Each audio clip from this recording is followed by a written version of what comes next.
Good morning, students. Welcome back again my YouTube channel.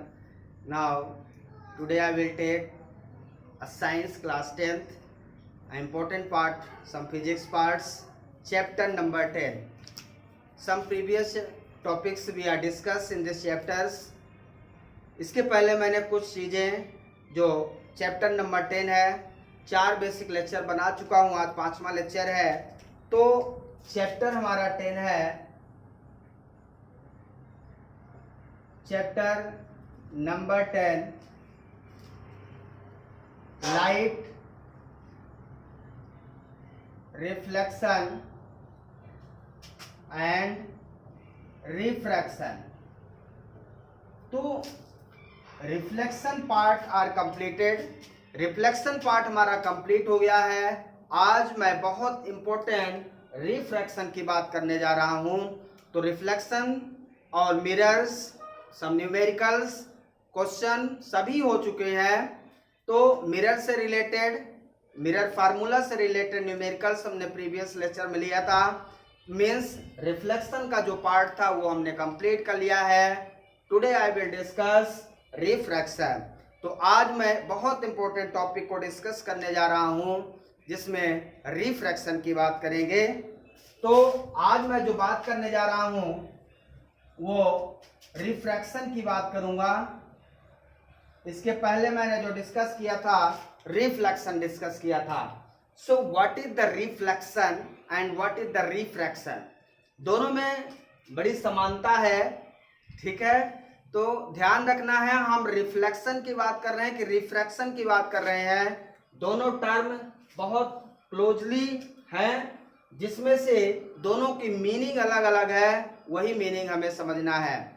Reflection मतलब reflect, bouncing back, when light rays bouncing back in the same medium, that is the reflection, हमने पढ़ा था। लेकिन आज मैं just ये जानना चाहता हूं कि जब लाइट रेज एक मीडियम से दूसरे मीडियम में चली जाएगी तो उसे हम क्या कहेंगे? That is called refraction. When light rays goes from one medium to another medium, that is called refraction, ठीक है ना। तो what is refraction, हम इसकी बात करेंगे। तो यहां पे हम पॉइंट लिखते हैं, when light rays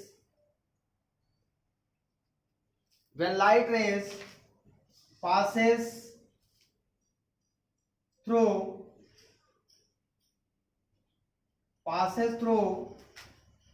one medium to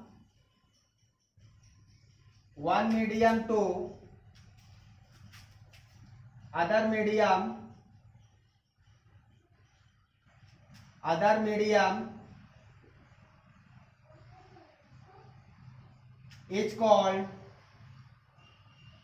is called refraction of light, refraction of light. So what is refraction? When light rays passes through one medium to other medium is called refraction of light. जब light raise एक medium से दूसरे medium में जाती है तो वहां पे लाइट रेज को हम, उस प्रकार की लाइट रेज को हम रिफ्रैक्शन कहते हैं, जब लाइट रेज एक मीडियम से दूसरे मीडियम में चली जाती है। अब मीडियम क्या होता है एंड टाइप ऑफ मीडियम कितने होते हैं ये समझिए पहले। तो मीडियम हमारा जो है, मीडियम हमारा दो टाइप का है। पहला rarer medium,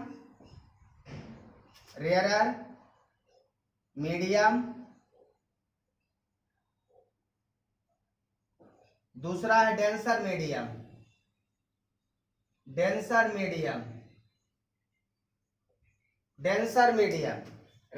medium, denser medium. Dense means जिसकी डेंसिटी ज्यादा। डेंसर मीडियम, रेयरर मीडियम में किसकी डेंसिटी ज्यादा है? That is denser. Denser medium density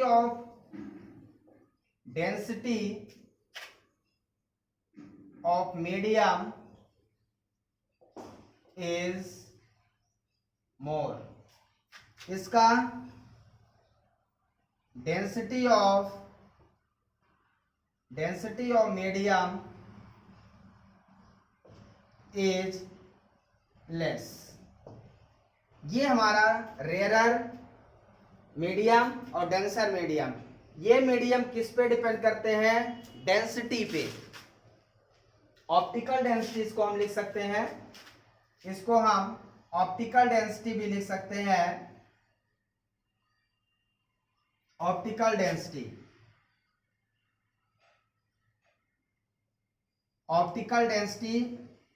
optical density का मतलब लाइट से रिलेटेड है ऑप्टिकल डेंसिटी।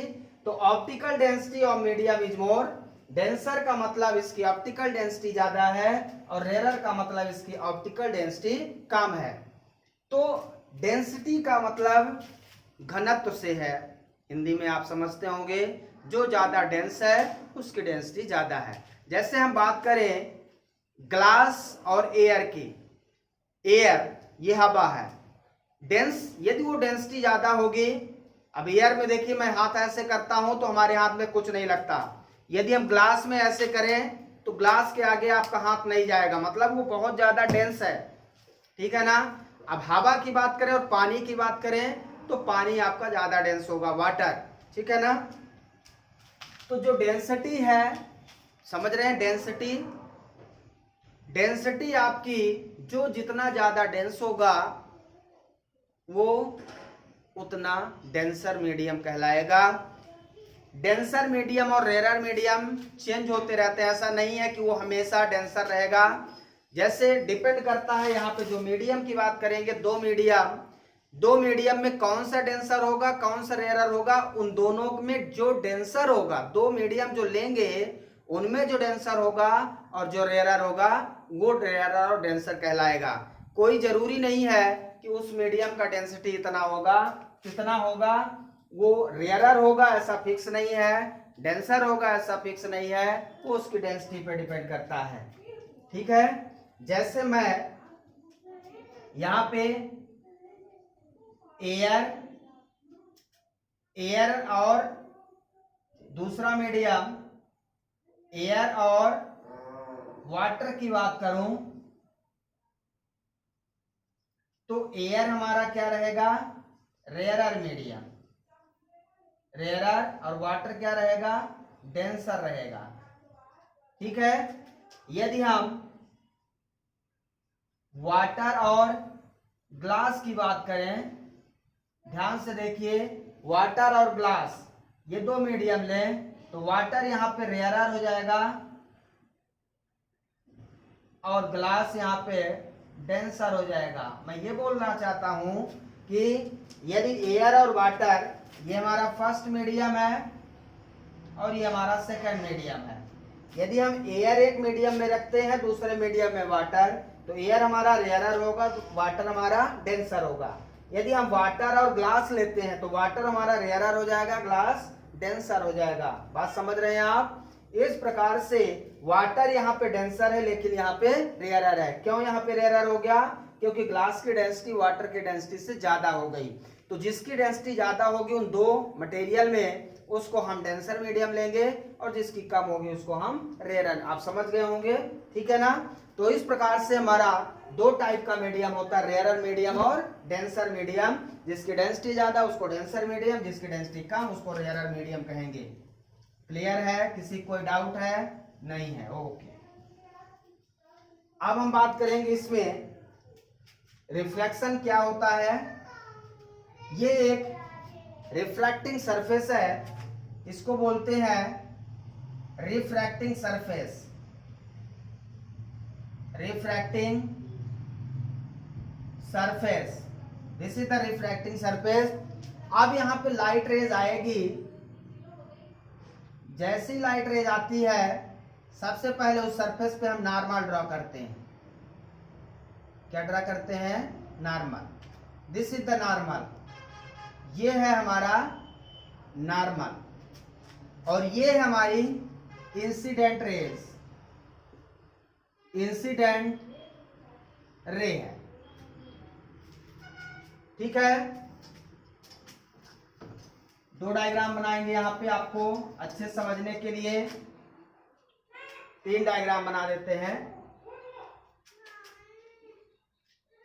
आपको अच्छे से समझना है। तीनों में नॉर्मल ड्रा कर देते हैं और इंसिडेंट रेज,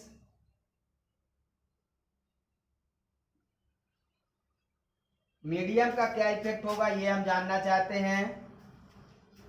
यहां ध्यान देना आपको, ये मीडियम फर्स्ट है, this is the medium first, this is the medium second, ये मीडियम सेकेंड है, ये मीडियम फर्स्ट है, ये मीडियम सेकेंड है।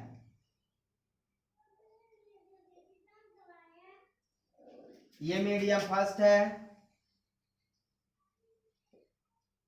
ये है मीडियम सेकेंड। अब आप समझ रहे होंगे इंसिडेंट, हमने तीन डायग्राम बनाए हैं, तीनों को आपको प्रॉपर समझ लेना अच्छे से कि किसमें क्या होगा। मीडियम पे क्या ये रिफ्रैक्शन मीडियम पे डिपेंड करता है कि नहीं, समझ रहे हैं। अब देखिए, मैं इस मीडियम को, फर्स्ट मीडियम को यदि एयर ले लूं और दूसरे मीडियम को वाटर ले लूं, एयर मतलब ये रेयरर मीडियम हो गया, रेयरर, और ये हो गया डेंसर। एयर और वाटर में वाटर डेंसर है, तो लाइट रेज जो हमारी है, यहां का एंगल इंसिडेंट एंगल कहलाएगा। लाइट रेज का ओरिजिनल पाथ ये है, लाइट रेज को ऐसे जाना चाहिए था, जाना चाहिए था, तो एयर से डेंसर में जाएगा तो लाइट की जो प्रॉपर्टी है वो कुछ ना कुछ कम हो जाएगी, लाइट की जो स्पीड है वो कुछ ना कुछ कम हो जाएगी, ये कंफर्म है। तो कम कैसे होगी, वो अपने पाथ से डाइवर्ट हो जाएगी। क्या होगा, अपने पाथ से डाइवर्ट हो जाएगी and it bends towards normal. ये किधर मुड़ जाएगी,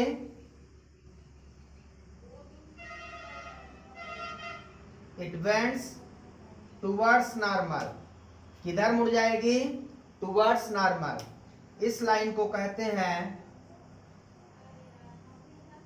रिफ्रैक्टेड रे। ये इंसिडेंट रे है, ये रिफ्रैक्टेड रे है, और यहां का जो एंगल होगा एंगल ऑफ रिफ्रैक्शन है। क्या है, एंगल ऑफ रिफ्रैक्शन। और यहां का जो एंगल है,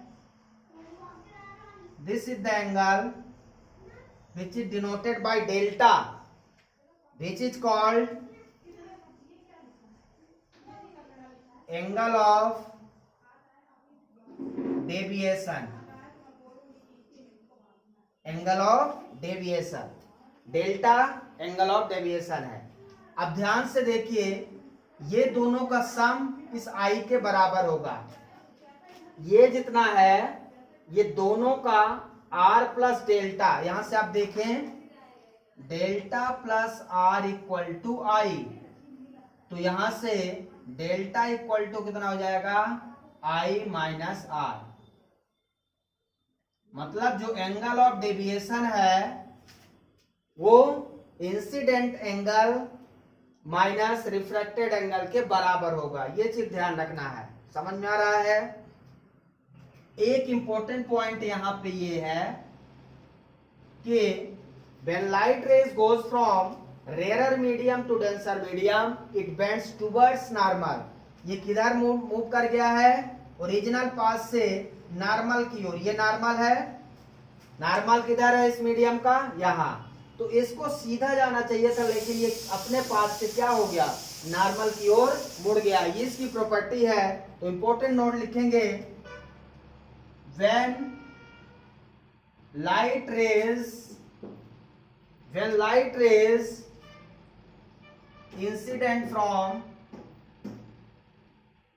incident from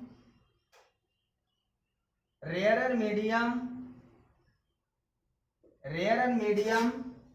to denser medium, it bends towards, ध्यान रखना है, towards normal,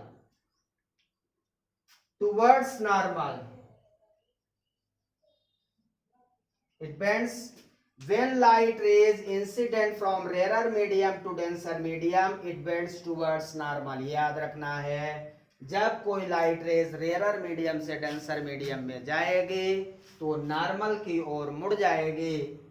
ध्यान रखना है, जब कोई लाइट रेज रेयर मीडियम से डेंसर मीडियम की ओर जाएगी तो नॉर्मल की ओर मुड़ जाएगी। जितना मुड़ जाएगी that is the angle of deviation, जितना मुड़ जाएगी और वो एंगल जो है उसे एंगल ऑफ डेविएशन, मतलब डाइवर्ट होना, कितना डाइवर्ट हो गई है, कितने एंगल से डाइवर्ट हो गई है, उसको हम एंगल ऑफ डेविएशन कहते हैं। What is angle of deviation? What is angle of deviation? The angle makes from light rays from original path to some deviation. तो ओरिजिनल पाथ से जितना डेविएट होकर एंगल बना लेती है that is the angle of deviation. Clear हो गया? Basic concept, important note है ये, ध्यान रखना आपको।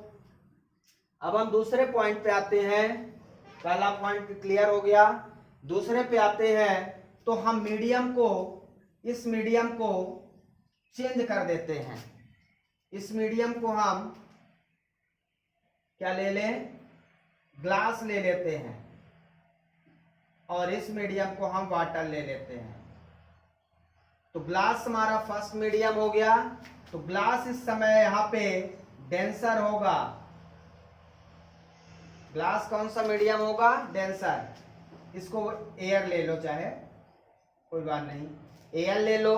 तो एयर हमारा कैसा होगा? रेयरर। वाटर भी ले लेंगे तो भी रेयरर रहेगा। हमने इसमें एयर लिया और वाटर लिया, ठीक है, तो एयर हमारा रेयरर है, वाटर डेंसर। इसमें हमने ग्लास लिया, एयर लिया, तो ग्लास हमारा डेंसर, एयर हमारा रेयरर। अब क्या होगी? लाइट रेज एक मीडियम से दूसरे, डेंसर से रेयर में जाएगी। देखिए, डेंसर से रेयर में जाएगी, उसकी स्पीड ऑफ लाइट बढ़ जाएगी। यहाँ पे जो लाइट रेज है, इसका जो ओरिजिनल पाथ है आप देखें,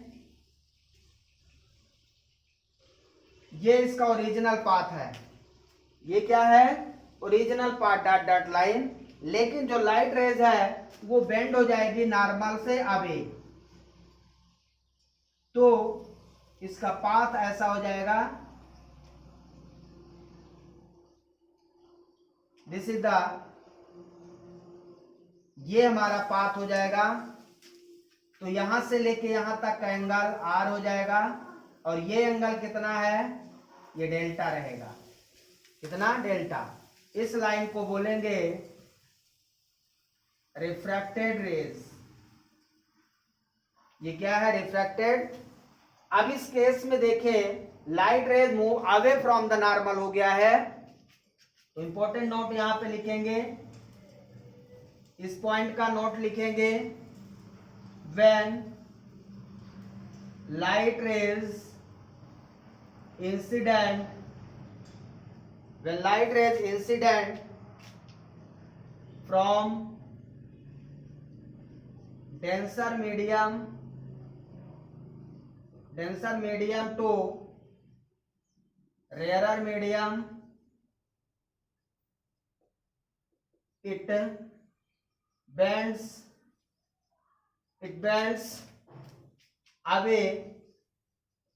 away from the normal. It bends away from the normal. तो when light rays incident from denser medium to rarer medium, it bends, इसको ऐसे जाना चाहिए था, लेकिन ये नॉर्मल से दूर चली जाएगी। जब लाइट रे डेंसर मीडियम से रेयर मीडियम में जाएगी। इसको हम प्रैक्टिकली प्रूव करके दिखाएंगे आपको। ये दोनों सिचुएशन प्रैक्टिकल में आपको दिखाएंगे और प्रूव करेंगे क्या ऐसा सही में हो रहा है कि नहीं हो रहा है। मैं प्रैक्टिकल आपको इसका दिखाऊंगा। तो प्रैक्टिकल आप देखेंगे जब मेरा, तो आपको क्लियर हो जाएगा, विश्वास हो जाएगा कि हाँ लाइट रेज नॉर्मल से दूर चली जाती है। आप ध्यान से देखें, यहाँ पे जो एंगल आर है और आई कितना है पूरा होगा, मतलब यहाँ पे आई इक्वल टू जो एंगल है ये होगा। अब ये एंगल कितना है टोटल, आर में से डेल्टा माइनस कर दोगे तो आई मिल जाएगा। तो आई इक्वल टू यहाँ पे हो जाएगा R minus delta, delta equal to हो जाएगा यहां से डेल्टा आर माइनस आई। यहाँ पे आर माइनस आई, वहां पे आई माइनस आर। यहाँ पे एंगल आर जो है वो आई से ज्यादा रहेगा। यहाँ पे इस केस में angle I greater than angle R. यहाँ पे आई जो है वो आर से ज्यादा है। यहाँ पे आर ग्रेटर देन आई है, ठीक है। यहाँ पे आर आई से ज्यादा हो जाएगा क्योंकि वो आगे चला जाएगा। क्लियर है? दो केस समझ में आया आपको? क्लियर है? Some angle incident light rays. अब मैं यहाँ पे थर्ड केस में पहुंचा हूं। थर्ड केस में मैं ये जानना चाहता हूं कि जब लाइट रेज का इंसिडेंट एंगल नॉर्मल पे हो जाए, मतलब आप इसको ऐसे समझे, ये माना कि ये नॉर्मल है और इंसिडेंट लाइट रेज ऐसी हो जाए, एग्जैक्टली आई जो है वो जीरो हो जाए। आई क्या है? I is the angle making from incident to the normal. Incident और नॉर्मल के बीच का एंगल है। यहाँ नॉर्मल और इंसिडेंट का एंगल कितना है? ये नॉर्मल हो गया और ये इंसिडेंट रेज, इन दोनों का एंगल कितना है? यदि लाइट रेज दो लाइन पैरेलल हो तो उनके बीच का एंगल जीरो होता है।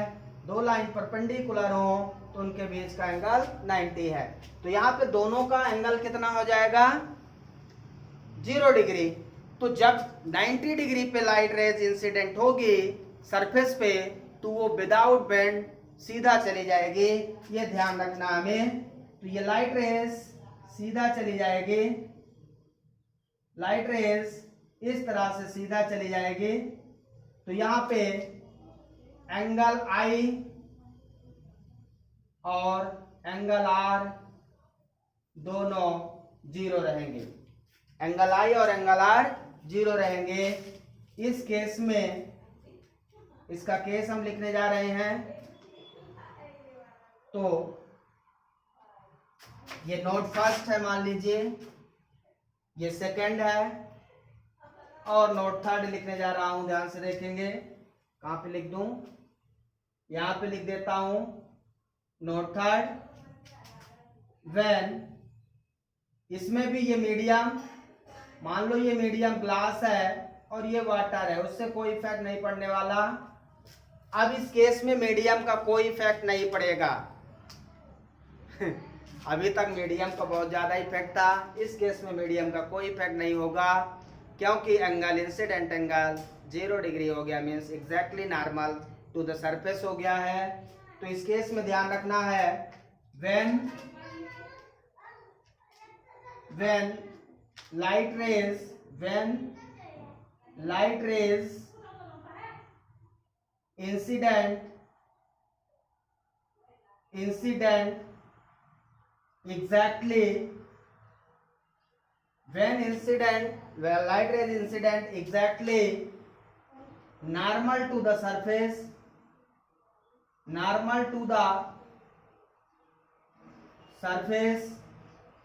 it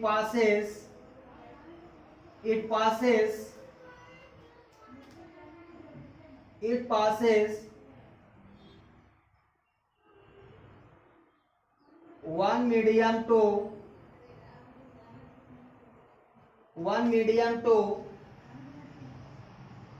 another medium without without bending.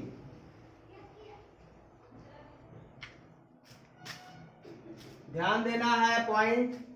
When light rays incident exactly normal to the surface, it passes one medium to another medium without bending, बिना मुड़े हुए पास हो जाएगी। जब light rays exactly normal to the surface, surface का normal, ये surface इसका normal है, exactly normal to the surface पास होगे तो बिना बेंड हुए सीधा एक मीडियम से दूसरे मीडियम में चली जाएगी। मतलब इस केस में लाइट रेस पर कोई इफेक्ट नहीं पड़ेगा। So there are most important 3 cases here. What is effect, what is the nature, how to change the nature of incident light rays or one medium to another medium. How is depends on the nature of medium which depends on the light rays. इस प्रकार से there are 3 cases 1 2 3। किस प्रकार से हमारी light rays किधर मुड़ जाएगी, इस 3 केस से आपको कॉन्सेप्ट समझ में आ रहा होगा। इसमें किसी को कोई डाउट हो तो पूछ सकता है। अब यहाँ पे जो रिफ्रैक्शन होता है इसके कुछ लॉज होते हैं, कुछ नियम होते हैं, कुछ कानून होते हैं। जैसे आप रोड पे चलते हो तो रोड पे चलने के भी नियम है कि आपको राइट हैंड साइड से चलना है रोड में कि लेफ्ट हैंड साइड से चलना है। तो रूल्स बनाए गए हैं कि नहीं आपको राइट हैंड से चलना है, अपने राइट हैंड पे आप चलते जाते हो, अदरवाइज एक्सीडेंट हो जाएगा। तो जिस प्रकार से रूल्स बनते हैं यहाँ पे भी कुछ ऐसा रूल है जिसके कारण हमें ये जानना जरूरी है कि ये उस रूल को फॉलो करेगा। तो हम लोग इसका रूल्स जानेंगे कि ये किस रूल को फॉलो करेगा और उस रूल पे हमारी इंसिडेंट और रिफ्लेक्टेड लाइट रेज किस प्रकार से ट्रेवल करेगी। ये रूल्स आइए देखते हैं। जिस प्रकार से आपने लॉज ऑफ रिफ्लेक्शन पढ़ा था, ध्यान होगा आपको। Laws of reflection, there are 2 laws of reflection आपने पढ़े थे, आपको ध्यान होगा। सेम आज मैं 2 लॉज ऑफ रिफ्रैक्शन पढ़ने वाला हूं। Very most important, laws of refraction and reflection. तो प्रीवियस में आपने क्या पढ़ा था, लॉज ऑफ रिफ्लेक्शन। आज जो मैं पढ़ने जा रहा हूं लॉज ऑफ रिफ्रैक्शन। तो laws of refraction, laws of refraction आपको याद होगा कि लॉज ऑफ रिफ्लेक्शन में 2 लॉज पढ़े थे, यहां पे भी 2 लॉज पढ़ेंगे। बहुत इंपॉर्टेंट है, पेपर में आता है right the laws of reflection, तो कुछ लोग लॉज ऑफ रिफ्रैक्शन लिख देते हैं। पेपर में आता है right the laws of refraction, laws of refraction तो लॉज ऑफ रिफ्लेक्शन लिख देते हैं। उनको याद ही नहीं रहता है कि रिफ्लेक्शन और रिफ्रैक्शन में कुछ अंतर भी है। 2 नियम जरूर हैं लेकिन दोनों में अंतर है, दोनों में डिफरेंस है। क्या डिफरेंस है उसको हमें समझना होगा। मैं यहाँ पे डायग्राम बना देता हूं, डायग्राम से मैं आपको समझाऊंगा जिससे आपको बहुत इजी समझ में आ जाए। जब लाइट रेज यहाँ पे इंसिडेंट होगी और यहाँ रिफ्रैक्ट होगी, अपने ओरिजिनल पाथ से मुड़ जाएगी। ये हमारा सरफेस, वो पॉइंट सरफेस है जहां पे लाइट रेज इंसिडेंट और रिफ्रैक्टेड मिलती हैं। ये नॉर्मल है। ध्यान देना है, जो मैंने रिफ्लेक्शन पढ़ाया था आपको उसमें जो लॉज बनाए थे उसका भी डायग्राम बना देता हूं। यहाँ पे इंसिडेंट, एंगल ऑफ आर। मैंने फर्स्ट पॉइंट यहाँ पे इस केस में लॉज ऑफ रिफ्लेक्शन में फर्स्ट पॉइंट बताया था कि angle I equal to angle R होता है। आपको याद होगा, यदि याद नहीं है तो हमारा प्रीवियस लेक्चर आप देख लें। लॉज ऑफ रिफ्लेक्शन में मैंने बताया था I equal to angle R. क्या यहाँ पे angle I angle R equal है? नहीं है। मीन्स जो फर्स्ट लॉ ऑफ रिफ्लेक्शन था वो रिफ्रैक्शन में फेल हो जाएगा। एंगल आई अब ये यदि ओरिजिनल पाथ में जाता तो angle I equal to angle R हो जाता, लेकिन ये तो मीडियम के कारण क्या हो गया, मूव कर गया टुवर्ड्स नॉर्मल। तो यदि ये मूव कर गया तो आई इक्वल टू आर तो संभव नहीं है, यहां पे angle I not equal to angle R रहेगा। मतलब जो फर्स्ट लॉ ऑफ रिफ्लेक्शन था वो फेल हो गया रिफ्रैक्शन में। अब आते हैं सेकंड पे, इसमें सेकंड लॉ ऑफ रिफ्लेक्शन हमने लिखा था the incident rays, reflected rays and normal of the surface meeting at same point, यही लिखा था। The incident rays, refracted rays, normal of the surface meeting at a same point. आइए देखें यहां पे क्या है, इंसिडेंट रेज रिफ्लेक्टेड की जगह रिफ्रैक्टेड हो जाएगा, incident rays, refracted rays and normal of the surface meeting at a same point. सही है, सेकेंड वाला लॉज यहां पे फॉलो हो रहा है, बस रिफ्लेक्शन की जगह रिफ्रैक्शन लाइट रेज आ जाएगी, बस ये ध्यान रखना है। तो इसका मतलब जो सेकेंड लॉ ऑफ रिफ्लेक्शन था वो फर्स्ट लॉ ऑफ रिफ्रैक्शन हो जाएगा। आइए यहां पे मैं उस पॉइंट को लिख देता हूं, ठीक है। तो लिखेंगे the incident rays, the incident rays, the incident rays comma refracted rays, refracted ray and normal of the surface, normal of the surface meeting at a same point अथवा plane. So this is the laws of refraction. Incident ray, उसमें मैंने reflected ray लिखा था यहां पे, बस केवल इतना चेंज है। लॉ ऑफ रिफ्लेक्शन में रिफ्रैक्टेड रेज की जगह रिफ्लेक्टेड रेज हो जाएगा, बस इतना डिफरेंस रहेगा। Incident rays, reflected rays and normal, incident rays, refracted rays, तो रिफ्लेक्टेड की जगह रिफ्रैक्टेड हो जाएगा, बाकी सेम रहेगा, पूरा का पूरा पहला कॉन्सेप्ट। अब आइए, this is the first law of refraction. ध्यान रखिएगा, आपसे फर्स्ट लॉ ऑफ रिफ्रैक्शन पूछा जाएगा तो यही बताना है। जैसे फर्स्ट लॉ ऑफ रिफ्लेक्शन बताया जाए, फर्स्ट लॉ ऑफ रिफ्लेक्शन आपसे पूछे तो angle of incident always equal to angle of reflection आपको बताना है। दोनों लॉ फिक्स है, सेकंड वाला फर्स्ट नहीं बता देना, फर्स्ट वाला सेकंड पे नहीं बता देना, तो दोनों का पोजीशन फिक्स है, फर्स्ट और सेकंड। और दूसरी चीज अब ध्यान से देखना है आपको कि ये मीडियम फर्स्ट है, ये मीडियम सेकंड है, क्या ये मीडियम, इसमें तो मीडियम फर्स्ट में ही लाइट आती है और चली जाती है, उसी मीडियम में आती है, उसी मीडियम में चली जाती है। मतलब रिफ्लेक्शन में लाइट रेज मीडियम पे डिपेंड नहीं करती है। The light ray does not depends on the another medium, but in the refraction which depends on the both the medium where light rays are travel. तो जहां light रे travel करते हैं उन दोनों मीडियम पे ट्रेवल करती है। मीडियम पे मीन्स रेयरर और डेंसर पे डिपेंड करती है ये। इसका मतलब दूसरा जो इंपॉर्टेंट लॉज आने वाला है वो किस पे डिपेंड करता है, मीडियम पे डिपेंड करता है।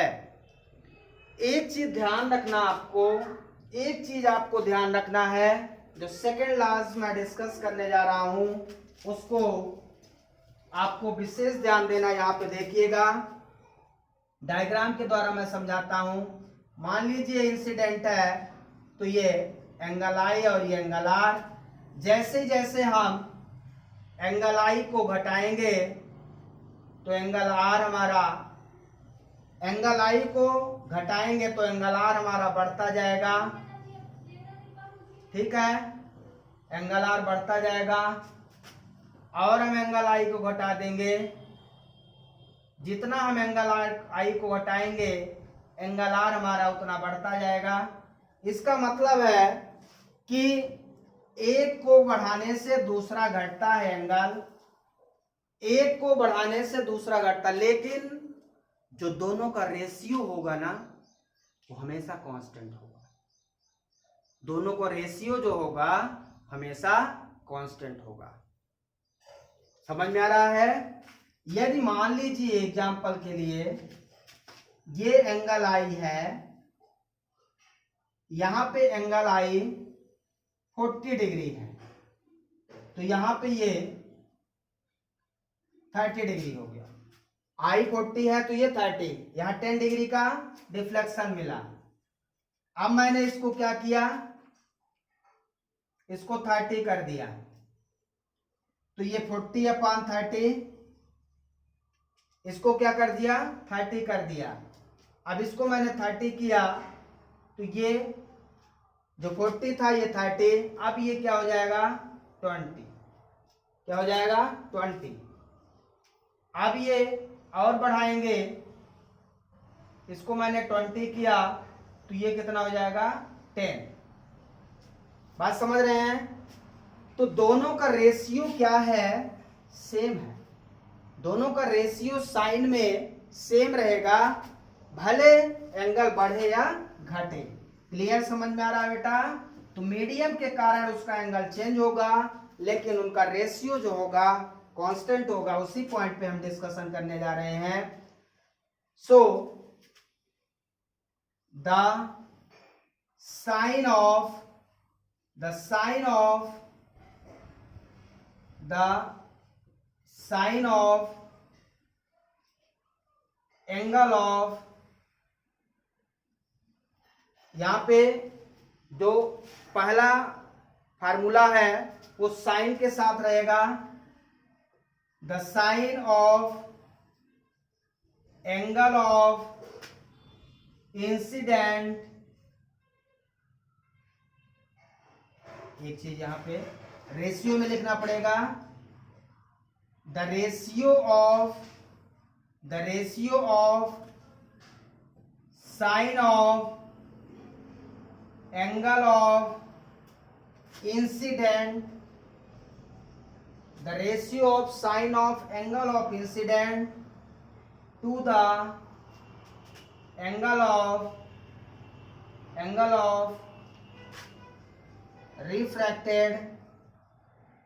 refracted always constant. Ratio of sine of angle of incident to the angle of refracted always constant. This law is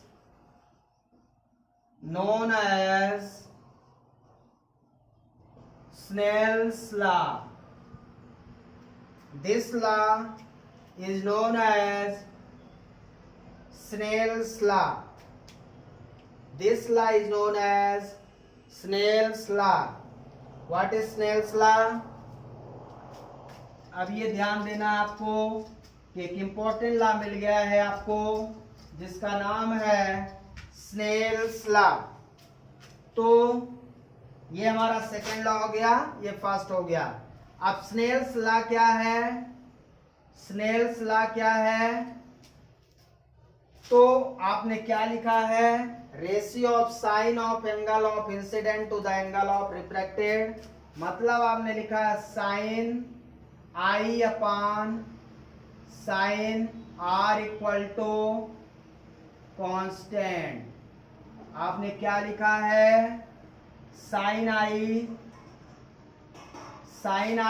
upon sine R कितना होगा, कांस्टेंट होगा। These constant are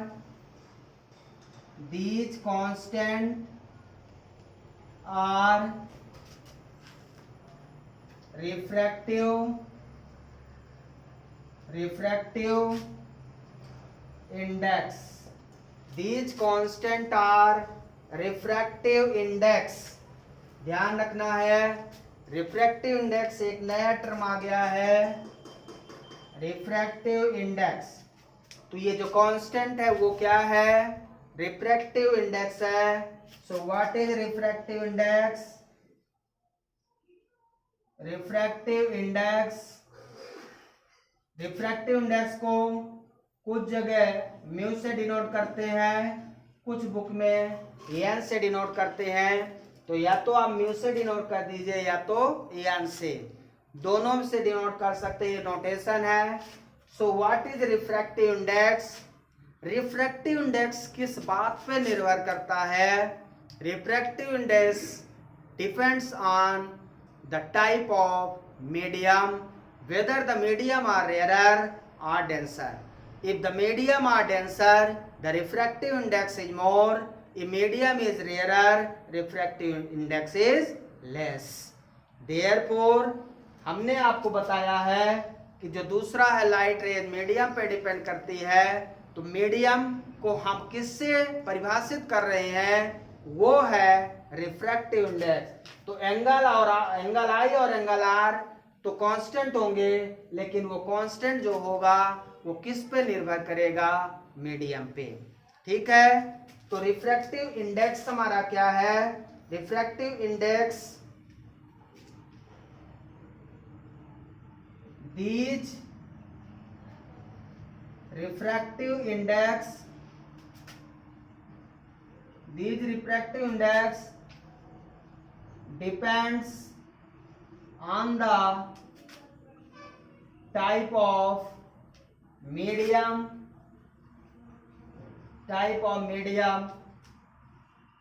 rarer अथवा denser, type of medium. इसका मतलब if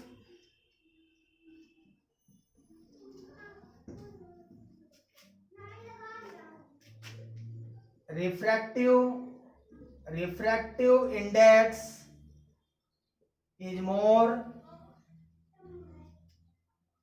for denser medium,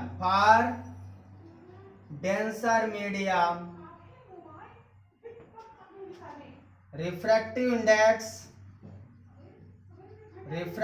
index less for rarer medium. ध्यान देना आपको, कुल मिला के रिफ्रैक्टिव इंडेक्स किस पे डिपेंड करता है? मीडियम पे। डेंसर मीडियम है तो रिफ्रैक्टिव इंडेक्स ज्यादा, और लेस है तो उसका रिफ्रैक्टिव इंडेक्स कम हो जाएगा, मतलब रेयरर मीडियम हो जाएगा।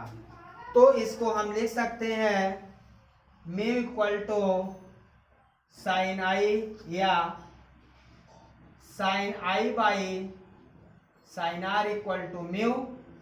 म्यू से डिनोट करते हैं, और रिफ्रैक्टिव इंडेक्स अलग अलग मीडियम का अलग अलग होता है, sine I by sine R. अब यदि हम बात करें यहां पे रिफ्रैक्टिव इंडेक्स के, तो रिफ्रैक्टिव इंडेक्स को किस प्रकार से परिभाषित करेंगे? The refractive index with respect to refractive index of second medium with respect to first medium, refractive index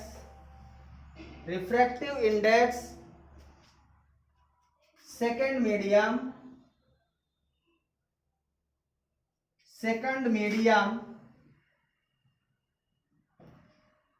with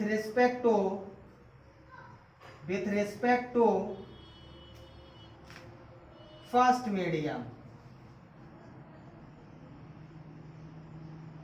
refractive index second medium with respect to first medium को हम म्यू टू 1 अथवा 1 mu 2 ऐसे लिखते हैं, दोनों प्रकार से लिख सकते हैं। और इट डिपेंड्स ऑन, देखिए रिफ्रैक्टिव इंडेक्स लाइट की वेलोसिटी पे डिपेंड करती है। More refractive index more refractive index,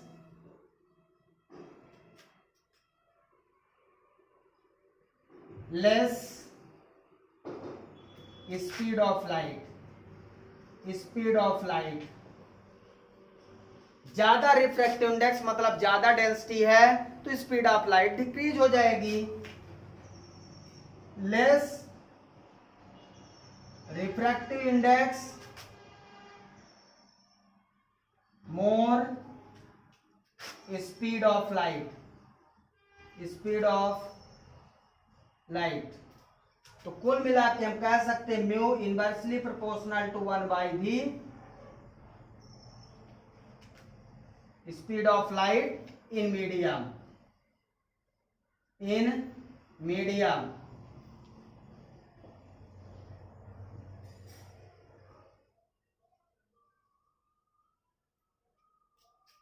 तो refractive index inversely proportional to speed of light in medium, mu inversely proportional 1/v, 1/v, v is the speed of light in medium, speed of light in medium।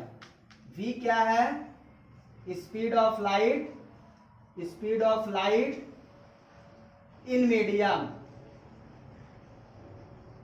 Speed of light in medium.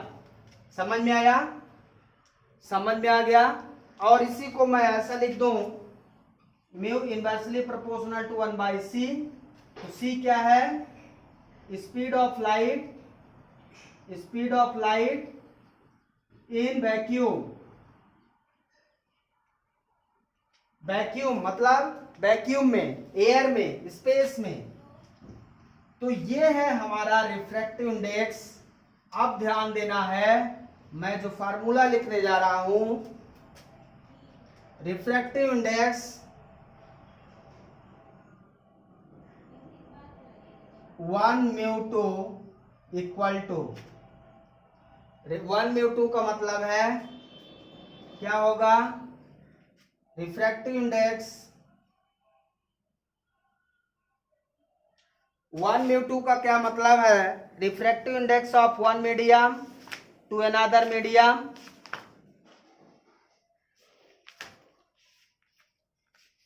Speed of light. एक second. Refractive index, कुछ चीजों का refractive index हमें पता है, उसको हम बाद में डिस्कस करेंगे। 1μ2 equal to speed of light medium 1 upon speed of light medium 2 equal to v1 upon v2। ये है 1μ2 equal to v1 upon v2। 1μ2 का क्या मतलब है? रिफ्रैक्टिव इंडेक्स, इसका क्या मतलब है? Refractive index of medium to with respect to medium 1, refractive index of medium 2 with respect to medium 1, with respect to medium 1 मतलब मीडियम 1 के रिस्पेक्ट में जब मीडियम 2 में लाइट रेज जाएगी तो उस पर क्या फर्क पड़ेगा। वन मीडियम के रिस्पेक्ट में दूसरे मीडियम में जब लाइट रेज जाएगी तो वो ये डिपेंड करेगी कि वन मीडियम के रिस्पेक्ट में दूसरे मीडियम की डेंसिटी क्या है। यदि पहला मीडियम रेयर है, दूसरा डेंसर है, तो उस मीडियम में उसकी स्पीड ऑफ लाइट घट जाएगी। समझ में आ रहा है? और यदि पहला मीडियम डेंसर है, दूसरा मीडियम रेयर है, तो उसमें स्पीड ऑफ लाइट बढ़ जाएगी। इनवर्सली प्रोपोर्शनल है। ठीक है। इसी प्रकार से इसको हम, यदि हमारा मीडियम फर्स्ट, मान लो मैं यहां डायग्राम में बात करूं, मीडियम फर्स्ट हमारा एयर है, दूसरा मीडियम हमारा ग्लास है। ठीक है। अब लाइट रेज जो हमारी जा रही है वो कहां से, एयर से ग्लास में। तो जो हमारा मीडियम सेकंड है, सेकंड में क्या इफेक्ट पड़ेगा, तो हम लिखेंगे ए म्यू जी। एयर से कहां जा रही है, ग्लास में, तो ए म्यू जी। ग्लास में refractive index of glass with respect to A equal to, अब यहां पे इसकी वेलोसिटी जो एयर में है, किसमें, v1 va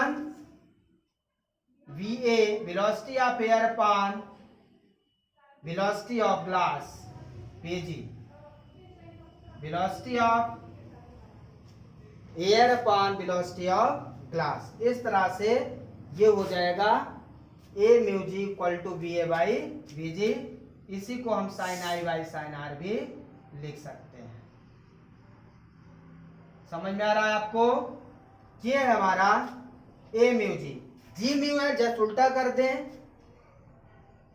जी म्यू ए क्या कहता है, एयर में, ग्लास से एयर में, ग्लास से एयर में जाएंगे तो ये बीजी बाई वी ए हो जाएगा साइन आर बाई साइन आई। इसका एंगल, ग्लास का एंगल कितना है आर, और इसका कितना है आई। समझ में आ रहा है, तो इसको आप चाहें तो मल्टीप्लाई भी कर सकते हैं म्यू जी। दोनों को मल्टीप्लाई कर दें आप,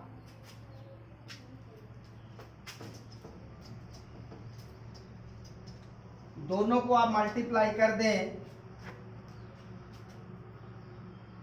ए mu g into g mu a equal to, कोई भी मल्टीप्लाई कर दो, sine I by sine r into sine r upon sine i, sine r से साइन आर, साइन आई से sine i, a mu g into g mu a equal to 1 रहेगा हमेशा। So this is the, एक medium से दूसरे medium और दूसरे medium से उसी मीडियम में लाइट रे आ जाती है तो उसका रिफ्रैक्टिव इंडेक्स 1 होता है। और a mu g equal to 1 upon g mu a, just उल्टा हो जाएगा, ए म्यू जी, यहां से एक को डिवाइड कर लिया हमने, तो ए mu g equal to g mu a. Clear है, समझ में आ रहा है, बहुत सिंपल कॉन्सेप्ट है। आप एक मीडियम का रिफ्रैक्टिव इंडेक्स दूसरे मीडियम के रिस्पेक्ट में, फर्स्ट मीडियम का मतलब फर्स्ट मीडियम के रिस्पेक्ट में दूसरे मीडियम में लाइट का रेस का क्या मुड़ना है, किस तरह से ट्रेवल करना, ये आपको बताना है। ठीक है, क्लियर है। एक एग्जांपल के साथ आपको समझाते हैं। मान लीजिए एग्जांपल है आपके पास, speed of light in air 3 × 10⁸ metre पर second, speed of light in glass 2 × 10⁸ metre पर सेकेंड। कुछ घट गई तो इसका refractive index a mu g क्या होगा, 3 × 10⁸, 2 × 10⁸, ये कट जाएगा, a mu g equal to 3/2 1.5। मतलब क्या हो गया,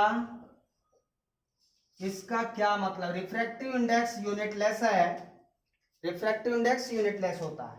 ए म्यू जी का क्या मतलब है, जब लाइट रेज एयर से ग्लास में जाएगी, एयर से ग्लास में, तो 1.5 टाइम्स उसकी वेलोसिटी डिक्रीज हो जाएगी। 1.5 टाइम्स उसका जो फैक्टर है रिफ्रैक्टिव इंडेक्स वो डिक्रीज हो जाएगा। ये फैक्टर ये बताता है। So the velocity of light will decrease in this factor 1.5 times. Clear है, समझ में आ रहा है आपको। तो ये चीज ध्यान देना है आपको कि क्या मतलब है। यदि ग्लास से एयर में जाएं, इसी को जस्ट उल्टा कर दें तो ये आपका जस्ट उल्टा आ जाएगा 2/3 0.56। ठीक है, रिफ्रैक्टिव इंडेक्स कुछ अलग अलग मीडियम का, अलग अलग मटेरियल का अलग अलग होता है। तो रिफ्रैक्टिव इंडेक्स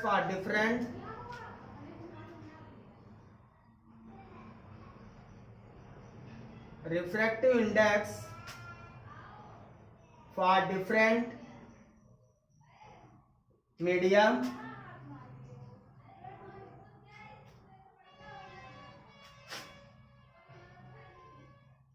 एयर का रिफ्रैक्टिव इंडेक्स कितना होता है 1.0003। आइस का रिफ्रैक्टिव इंडेक्स कितना है 1.31। वाटर का रिफ्रैक्टिव इंडेक्स कितना है 1.33। अल्कोहल का रिफ्रैक्टिव इंडेक्स कितना है 1.36। याद रखना है केरोसिन का रिफ्रैक्टिव इंडेक्स क्या है 1.44। ये ध्यान रखना है। ग्लास का रिफ्रैक्टिव इंडेक्स क्या है ग्लास का 1.52 अप्रोक्सीमेट 1.5 लेते हैं। डायमंड का क्या है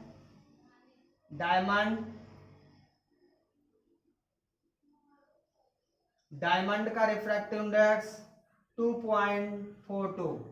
जो जितना ज्यादा हार्ड है, हार्ड मतलब हार्ड वही ज्यादा होगा जिसकी डेंसिटी ज्यादा है। जो जितना ज्यादा हार्ड है उसकी डेंसिटी उतनी ज्यादा है 2.40। डायमंड का रिफ्रैक्टिव इंडेक्स सबसे ज्यादा होगा, ये ध्यान रखना है। ऑब्जेक्टिव में कभी कभी पूछता है if two objects two mediums air and diamond which medium are more dense. Two ice and water में कौन ज्यादा डेंस होगा, तो जिसका रिफ्रैक्टिव इंडेक्स सबसे ज्यादा है उसका मीडियम सबसे ज्यादा डेंस होगा। यह है रिफ्रैक्टिव इंडेक्स। ठीक है, तो इस तरह से आपको ध्यान रखना है और ये चीज याद रखना है किसका रिफ्रैक्टिव इंडेक्स कितना ज्यादा होगा। ये कॉमन चीजें हैं जो आपको याद रखना है, इससे ऑब्जेक्टिव क्वेश्चन बनता है, चाहे वो क्लास 10th का हो चाहे 12th क्लास का हो, दोनों में कॉमन चीजें हैं। क्लियर हो गया, समझ में आ गया आपको। एक इंपॉर्टेंट चीज और हम डिस्कस करेंगे यहाँ पे, थोड़ा सा है बस, रिफ्रैक्टिव। तो लाइट रेज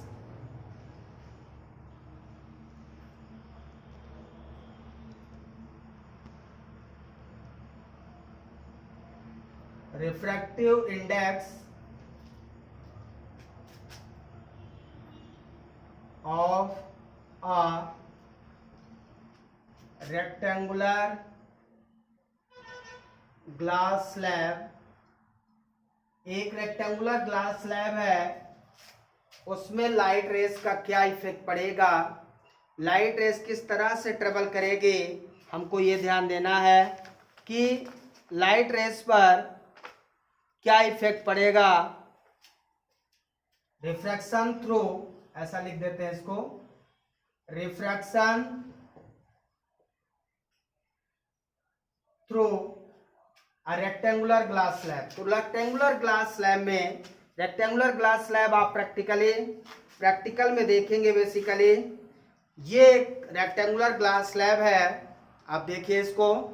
तो रेक्टेंगुलर ग्लास स्लैब में जब हम इसका प्रैक्टिकल करेंगे तो आपको इसमें दिखाई देगा कि इसमें लाइट रेस किस तरह से ट्रेवल करेंगे, चाहे वो ग्लास स्लैब हो या हमारा प्रिज्म हो। प्रिज्म हमारे पास है, ये प्रिज्म है, या तो ग्लास स्लैब में आप प्रैक्टिकल करेंगे या प्रिज्म में। दोनों डायग्राम मैं दिखाता हूं, दोनों ग्लास हैं, दोनों में लाइट रेस का क्या इफेक्ट पड़ेगा। तो इंपॉर्टेंट है रेक्टेंगुलर ग्लास स्लैब। सबसे पहले हम बनाएंगे, ये है रेक्टेंगुलर ग्लास स्लैब, इसकी ये सरफेस होगी, ये सरफेस है। सबसे पहले इसमें हम नॉर्मल ड्रा कर देते हैं एक मीडियम में। अब लाइट रेस यहां पे जब आप प्रैक्टिकल करेंगे तो ये इंसिडेंट एंगल आप कितना भी ले सकते हैं, 30 डिग्री 40 डिग्री 50 डिग्री, जितना आपको लेना हो इंसिडेंट एंगल आप अपने से ले लेंगे। ये इंसिडेंट रेज हो गई, ठीक है। अब इसके बाद ये हमारा एयर है, ये हमारा ग्लास है, फिर एयर आपका लास्ट में आएगा, ठीक है। अब क्या होगा, लाइट रेज एयर से ग्लास में जाएगी, मतलब ये रेयरर मीडियम है और ये डेंसर है। तो मैंने आपको बताया कि रेयरर से ग्लास में जाने पे लाइट रेज नॉर्मल की ओर मुड़ जाती है, इट बेंड्स टुवर्ड्स नॉर्मल। तो ये नॉर्मल की ओर मुड़ जाएगी। इस एंगल को मैं R1 लिखता हूं, कोई दिक्कत, या R बस लिख दियो, कोई दिक्कत नहीं है। मीन्स इसका जो ओरिजिनल पाथ है ऐसा था, ओरिजिनल पाथ इसका ऐसा था, लेकिन ये मीडियम के कारण अपने पाथ को चेंज कर देता है। अगेन मैं इस पॉइंट पे फिर से नॉर्मल ड्रा करूंगा, एन डैश। अब ये क्या होगा, लाइट रेज ग्लास से एयर में जाएगी, it moves away from the normal, और ये इसके पैरेलल चली जाएगी। यहां पे जो एंगल होगा, इस लाइट को इमर्जेंट लाइट रेज कहते हैं, इमर्जेंट रे। और ये एंगल जो है इसको इमर्जेंट एंगल बोलते हैं, इमर्जेंट एंगल, ठीक है। इसको R1 ले लेता हूं, इसको R2, ठीक है। दोनों इक्वल रहेंगे तो R ही ले लेता हूं, कोई दिक्कत नहीं है। ये R आपको ध्यान होगा, यदि मैं ऐसे बनाऊं तो ये जितना है उतना अल्टरनेट एंगल, तो ये और ये, यदि कोई लाइट रेज ऐसे जा रही है और मैंने इसमें ऐसा बना दिया है, तो जितना ये एंगल होगा उतना ये एंगल हो जाएगा, अल्टरनेट आर एंगल इक्वल। तो यहाँ पे R और R ये सेम रहेगा, this is the emergent angle. Practical से मैं प्रूव करूंगा, यहाँ पे जो एंगल I है वो एंगल E के बराबर रहेगा। ये incident angle always equal to emergent angle, incident angle equal to emergent angle, ये ध्यान रखना है। जितना इंसिडेंट एंगल रहेगा इमर्जेंट उतना ही हो जाएगा। ये इसकी प्रॉपर्टी है, यदि मीडियम एयर से एयर में जा रहा है तो, एयर से ग्लास, ग्लास से एयर, मीडियम जा रहा है, ठीक है। अब यहाँ पे हम यदि स्नेल्स लॉ लगाएं तो A म्यू G फिर G म्यू A लगाएंगे, दोनों का प्रोडक्ट आपको कांस्टेंट मिल जाएगा A। आप देख सकते हैं A mu G equal to sine I by sine R, और G mu A equal to sine R upon sine E, ये हो जाएगा सेकेंड। मतलब इसमें E जो है किसके बराबर है, I के, तो I इक्वल टू E है, तो G mu A equal to sine R upon sine I हो जाएगा सेकेंड इक्वेशन। दोनों को यदि हम डिवाइड कर दें, A mu G upon G mu A, तो यहां हो जाएगा साइन I, या दोनों को मल्टीप्लाई कर दो, A mu G into G mu A equal to sine I by sine R into sine R upon sine I। ये कॉन्सेप्ट फिर से A mu G into G mu A equal to constant रहेगा। Air से glass में, glass से air में जाएगा तो उसका रिफ्रैक्टिव इंडेक्स का प्रोडक्ट दोनों का कांस्टेंट रहता है, 1 रहता है। आप यहां से भी प्रूव कर सकते हैं, ठीक है। यहां पे एंगल ऑफ डेविएशन है। एक इंपॉर्टेंट पॉइंट और यहां पे है, इसको मिटा देता हूं, ये आप लोग प्रूव कर लेंगे सब, बेकार है, कोई डाउट नहीं होना चाहिए। यहां पे ये जो डेविएशन है, ये लाइन जो एक्चुअल पाथ से अपने पाथ से जितना डिस्टर्ब हो गया है, इस डिस्टेंस को हम क्या बोलते हैं, लेटरल डेविएशन।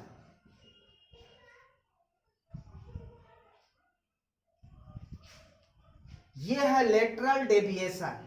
लेटरल डेविएशन जो हमारा है, इस बात पर निर्भर करता है कि एंगल ऑफ इंसिडेंट कितना ज्यादा है। जितना इंसिडेंट एंगल होगा लेटरल डेविएशन उतना ज्यादा होगा। और लेटरल डेविएशन मीडियम पे डिपेंड करता है, ग्लास की थिकनेस पे डिपेंड करता है और इंसिडेंट एंगल पे डिपेंड करता है। Angle incident increases, lateral deviation increases, medium increases, lateral deviation increases, thickness increases, lateral deviation increases. तो लेटरल जो डेविएशन है किन किन चीजों पे डिपेंड करता है? 3 फैक्टर है उसके। बिल्कुल एग्जैक्टली नॉर्मल डिग्री रहेगा यहाँ पे, वो नॉर्मल जो इस सरफेस का हम बनाएंगे वो लेटरल डेविएशन होगा। क्लियर है, समझ में आ गया? सो this is the refraction through rectangular glass slab, very most important. Practical भी है, इसका प्रैक्टिकल भी मैं आपको करवा के दिखाऊंगा। उसके बाद रिफ्रैक्शन थ्रू प्रिज्म, प्रिज्म में करेंगे। प्रिज्म में यदि हम करते हैं तो देखिए प्रिज्म का रेक्टेंगुलर साइड बनाएंगे हम, यहां से ए बी सी, ये बेस साइड होता है। इन सरफेस को रिफ्रैक्टिंग सरफेस कहते हैं। सरफेस है ये, जैसे ये सरफेस है उसी तरह ये रिफ्रैक्टिंग सरफेस है। सबसे पहले इसमें लाइट रेज आप इंसिडेंट करते हो, मान लो कोई लाइट रेज आपने यहां से इंसिडेंट किया। अब ये सरफेस का 90 आप बनाओगे, ये सरफेस है, इसका 90 कैसा बनेगा? सरफेस का 90 आप बनाओगे, ये सरफेस का 90 होगा। सो दिस इज द नॉर्मल, ये एंगल हमारा होगा आई। अब देखिए यहाँ पे एयर है, यहाँ पे ये ग्लास है और यहाँ पे फिर से एयर आ गया। अब लाइट रेज कहाँ जाएगी? एयर से ग्लास में। ग्लास में जाने से उसका पाथ कैसा था पहले? इसको एक्चुअल में ऐसे जाना चाहिए था, लेकिन नहीं, ऐसे नहीं जा पाएगा। क्या होगा? एयर से ग्लास में नॉर्मल की ओर मुड़ेगा। नॉर्मल किधर है? ये, तो ये नॉर्मल की ओर मुड़ेगा और बेस के बिल्कुल पैरेलल हो जाएगा। ये बेस के पैरेलल हो जाएगा। अब ये फिर से इसका नॉर्मल ड्रा करोगे, सरफेस का नॉर्मल, ये सरफेस का नॉर्मल हो जाएगा। अब लाइट रेज कहां से? ग्लास से एयर में, ग्लास से एयर में जाएगी तो अवे फ्रॉम द नॉर्मल। तो नॉर्मल किधर है? यहाँ, इससे दूर चली जाएगी, मीन्स ये लाइट रेज ऐसी चली जाएगी। यहाँ पे जो एंगल बनेगा ये हमारा आर है, ये हमारा ई हो जाएगा। यहाँ पे भी angle I equal to angle E रहेगा। ये क्लियर है, जो एंगल ई रहेगा वही आई रहेगा। ये आपका एंगल ऑफ प्रिज्म है ए। तो इस तरह से लाइट रेज जाएगी। ग्लास के प्रिज्म के वेवलेंथ, यहाँ पे लाइट की वेवलेंथ पे डिपेंड करता है एंगल ऑफ डेविएशन की, कितना एंगल डेविएट होगा, वेवलेंथ पे डिपेंड करेगा, जिसे हम डिस्पर्सन ऑफ लाइट के नाम से जानते हैं। उसका भी प्रैक्टिकल हम करेंगे, ठीक है ना? तो यहाँ से ये 2 इंपॉर्टेंट चीजें हैं, आपको ध्यान रखना है। इस चैप्टर में आज मैं इतना ही डिस्कस करूंगा, नेक्स्ट चैप्टर अगला डिस्कस करूंगा। Thank you, have a nice day. Lecture को पूरा देखें।